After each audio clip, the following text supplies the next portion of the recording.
Okay, culinary students, let's learn how to run the timer. First things first, I want you to look at the temperature.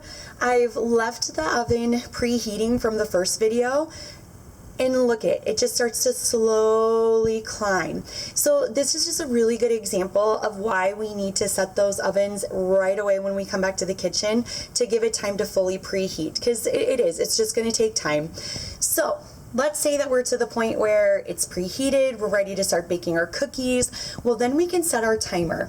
And our timer button, if I look close, can you see where it says timer? I'll give you a second to find it. Yes, right there. Okay. Down here it says cook time and start time. We're going to stay away from those buttons simply because students who've used them in the past, they end up monkeying around with their temperatures and things get thrown off, and it's just led to some problems before. So I'm going to highly encourage you, make sure you're using the actual timer button. So I'm going to zoom in here a little bit so we can get closer and see this whole timer thing. So let's say we're making our sugar cookies. I want to set the timer for 6 minutes. So I'm going to push the timer, and I'm going to use my up arrow and down arrow over here. I'm going to push it until it says 6, because this is 6 minutes. Then I'm going to click start, and now my timer is set.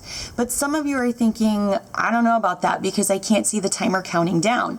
Well, you're absolutely right. But what is assuring is if I look at the word timer, it's lit up with an arrow, so I know that it's going. But if I'm curious where the time is currently at, I can push the timer button again, and now I can see we're getting close to 5 minutes and 30 seconds.